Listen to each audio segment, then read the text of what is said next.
Welcome, boxing fans, to Unbiased Boxing Talk, where we cover all the latest news in the fight game. In this video today, I want to talk about the fight that happened last night between Gervonta, Tank Davis, and Yorkis Gamboa. And then I want to talk about the potential 2020 matchup between Tank Davis and Ryan Garcia. So last fight, we saw a pretty mediocre performance by Gervonta Tank Davis. He was unable to really get out 38-year-old Yorkis Gamboa, 38,000-year-old Yorkis Gamboa. He wasn't able to to legitimately stop him. He wasn't able to devastatingly knock him out. He wasn't able to keep him down. And the ref had to come in and stop the fight. And what I thought was I thought they could have let Gamboa finish the fight. I think they just wanted to add another knockout to Tank Davis's record. They didn't want to really soil it again and have it go to the decision. Davis he did win most of the rounds in the fight. He obviously would have had the unanimous decision victory if it went the full 12, but obviously they had to give him that knockout at the end. I thought, in my prediction, I predicted Tank to stop him in 5 rounds in devastating fashion, but obviously we see that didn't happen. We see that Tank Davis is a PBC hyped up fighter. We see that he didn't show any elite skills in this fight. We see that he wasn't able to knock out an old man. We see that his power isn't legitimate. We see that he wouldn't do well against any of the top lightweights. So wasn't really a good performance from him. Gamboa has been stopped 2 times in his career, both by knockout. He fought Terrence Crawford in 2014 and got stopped in 9 rounds, got KO'd, and then he fought Robinson Castellanos in 2017 and got stopped in 7 rounds. And we see that Gervonta Tank Davis went 12 rounds with him and had to have the referee stop the fight in the 12th round.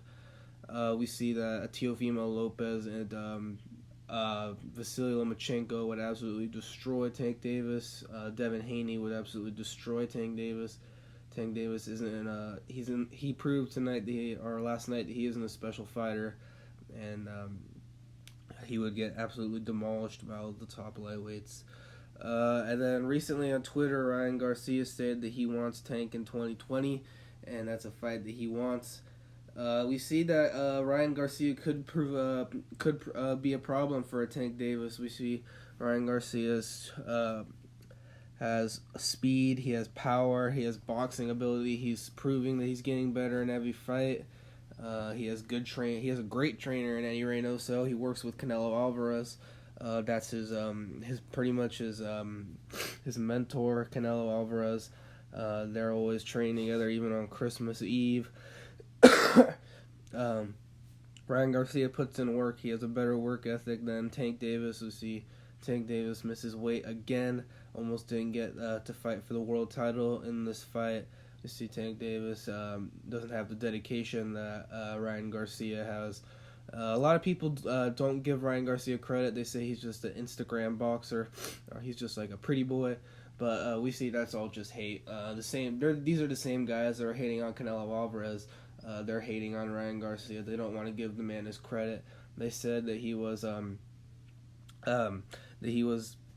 fucking Romero Duno, and then we see Ryan Garcia fought Duno and got him out there in the first round.